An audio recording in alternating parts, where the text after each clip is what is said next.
नमस्कार। सांकेतिक भाषा के इस विशेष बुलेटिन में आप सभी का स्वागत है। आपके साथ मैं हूं शहला निगार और मेरे साथ है मेरी सहयोगी दीपाली, जो साइन लैंग्वेज में आप तक खबरों को पहुंचाएंगी। शुरुआत सुर्खियों के साथ।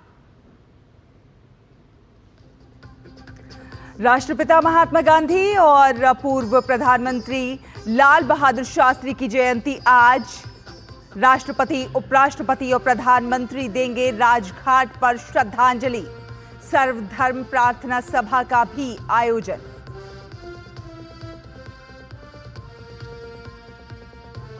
प्रधानमंत्री नरेंद्र मोदी स्वच्छ भारत दिवस कार्यक्रम में होंगे शामिल। स्वच्छ भारत मिशन के शुभारंभ के 10 साल पूरे होने के मौके पर देश भर में कई कार्यक्रम।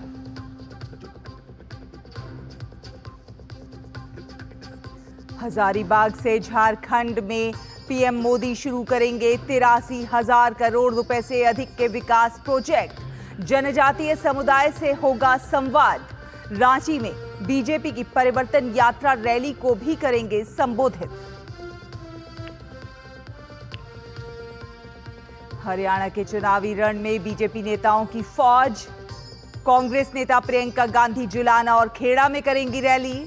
मनीष सिसोदिया भी आम आदमी पार्टी के पक्ष में करेंगे प्रचार।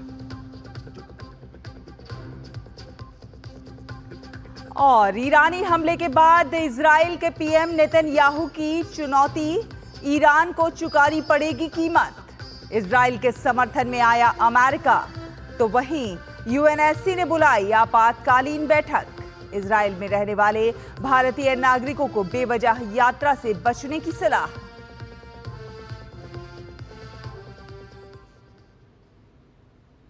आज राष्ट्रपिता महात्मा गांधी की जयंती है। उनकी जयंती का ये 155वां वर्ष है। ना सिर्फ भारत बल्कि पूरी दुनिया उनकी शांति और अहिंसा के संदेश को मानती है। ऐसे महात्मा और राष्ट्रपिता हमारे बापू की जयंती पर हम सभी उन्हें श्रद्धापूर्वक नमन करते हैं। राजघाट स्थित बापू की समाधि पर आज राष्ट्रपति द्रौपदी मुर्मू, उपराष्ट्रपति जगदीप धनखड़ और प्रधानमंत्री नरेंद्र मोदी समेत अन्य गणमान्य श्रद्धासुमन अर्पित करेंगे। इसके बाद सर्वधर्म सभा का आयोजन किया जाएगा। मोहनदास करमचंद गांधी, जो आगे चल के महात्मा कहलाए, 2 अक्टूबर 1869 को गुजरात के पोरबंदर में पैदा हुए थे। उनके जीवन की एक घटना ने उन्हें ऐसा बना दिया कि वो सीधे अंग्रेजों से लोहा लेने लगे, वो भी शांति और अहिंसा के रास्ते पर चलकर। आजादी दिलाने में महात्मा गांधी के अभूतपूर्व योगदान को भूला नहीं जा सकता। उनके द्वारा किए गए संघर्षों के द्वारा ही आज हम स्वतंत्र रूप से सांस ले रहे हैं।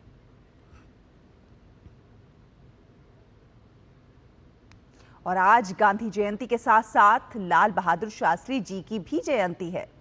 भारतीय स्वतंत्रता संग्राम के महान नेता और पूर्व प्रधानमंत्री लाल बहादुर शास्त्री का जन्म 2 अक्टूबर 1904 को उत्तर प्रदेश के मुगलसराय, अब दीनदयाल उपाध्याय नगर जो है, उसमें हुआ था।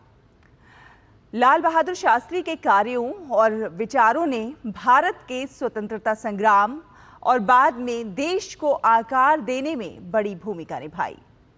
लाल बहादुर शास्त्री सादगी और विनम्रता के पर्याय माने जाते हैं। लाल बहादुर शास्त्री ने 1965 के भारत पाकिस्तान युद्ध के दौरान जय जवान जय किसान का एक ऐसा ऊर्जावान नारा दिया था, जिसका जिक्र हम आज भी करते हैं। महात्मा गांधी जी की 155वीं जयंती के अवसर पर आज देश भर में कई कार्यक्रमों का आयोजन किया जा रहा है। इन्हीं आयोजनों में सबसे अहम आयोजन है स्वच्छ भारत अभियान। प्रधानमंत्री नरेंद्र मोदी आज दिल्ली में स्वच्छ भारत मिशन के शुभारंभ के 10 साल पूरे होने के अवसर पर आयोजित एक कार्यक्रम में शामिल होंगे। साल 2014 में शुरू हुए इस अभियान ने देश भर में स्वच्छता की अलख जगाई थी। आज ये अभियान हर देशवासी के जीवन का अहम हिस्सा बन चुका है। और प्रधानमंत्री नरेंद्र मोदी आज झारखंड के दौरे पर रहेंगे। पीएम झारखंड के हजारीबाग में 83,300 करोड़ रुपए से अधिक की लागत की विभिन्न परियोजनाओं का शिलान्यास और शुभारंभ और उद्घाटन करेंगे। इसके साथ ही साथ वे जनजातीय समुदाय के साथ बातचीत भी करेंगे।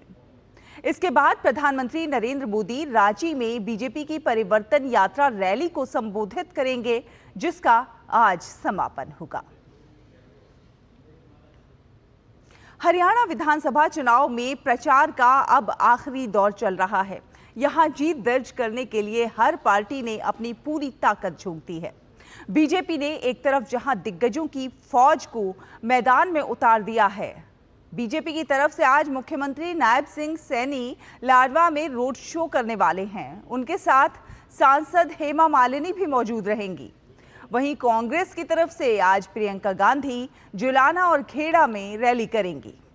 जुलाना से विनेश फोगाट चुनावी अखाड़े में उतरी हुई हैं। कांग्रेस के अलावा आम आदमी पार्टी की तरफ से मनीष सिसोदिया मोर्चा संभालेंगे। हरियाणा में इस बार सभी बड़े राजनीतिक दल चुनाव मैदान में हैं। कांग्रेस बीजेपी के अलावा जेजेपी, बीएसपी, आईएनएलडी का गठबंधन और आम आदमी पार्टी ताल ठोक रहे हैं। हरियाणा में 5 अक्टूबर को विधानसभा की 90 सीटों के लिए वोट डाले जाएंगे और 8 अक्टूबर को वोटों की गिनती होगी। विदेश मंत्री डॉक्टर एस जयशंकर ने अमेरिका के विदेश मंत्री एंटनी जे ब्लिंकन से वॉशिंगटन डीसी में मुलाकात की। इस दौरान दोनों के बीच द्विपक्षीय संबंधों को और मजबूत करने, क्षेत्रीय और वैश्विक चुनौतियों पर बारीकी से समन्वय करने और महत्वपूर्ण और उभरती प्रौद्योगिकियों पर सहयोग बढ़ाने पर चर्चा हुई। ब्लिंकन ने प्रधानमंत्री नरेंद्र मोदी की अगस्त में हुई कीव यात्रा का जिक्र करते हुए यूक्रेन के लिए न्याय संगत और स्थायी शांति के महत्व को दोहराया। अमेरिकी विदेश विभाग के प्रवक्ता मैथ्यू मिलर ने बताया कि वैश्विक जलवायु संकट से निपटने के लिए स्वच्छ ऊर्जा पहल पर सहयोग बढ़ाने की योजना पर भी चर्चा की गई है। ब्लिंकन से हुई मुलाकात को लेकर विदेश मंत्री एस जयशंकर ने सोशल मीडिया हैंडल एक्स पर खुशी जाहिर की है। और ईरान की ओर से हुए हमले के बाद इजरायली प्रधानमंत्री बेंजामिन नेतन्याहू ने ईरान को खुली चुनौती दी है। एक बयान में उन्होंने कहा है कि ईरान ने एक बड़ी गलती की है और उसे कीमत चुकानी होगी। इजरायली कैबिनेट की बैठक को शुरू करते हुए नेतन्याहू ने कहा कि इजराइल अपने दुश्मनों से बदला लेने के लिए प्रतिबद्ध है। इस बात को ईरान नहीं समझता। नेतन्याहू ने आगे कहा कि अब वो ये समझ जाएंगे, हमने जो नियम बनाए हैं हम उस पर डटे रहेंगे। जो भी हम पर हमला करेगा हम उस पर हमला करेंगे। इसी के साथ सांकेतिक भाषा के इस विशेष बुलेटिन में फिलहाल इतना ही। मुझे, दीपाली को और हमारी पूरी टीम को दीजिए अनुमति। नमस्कार।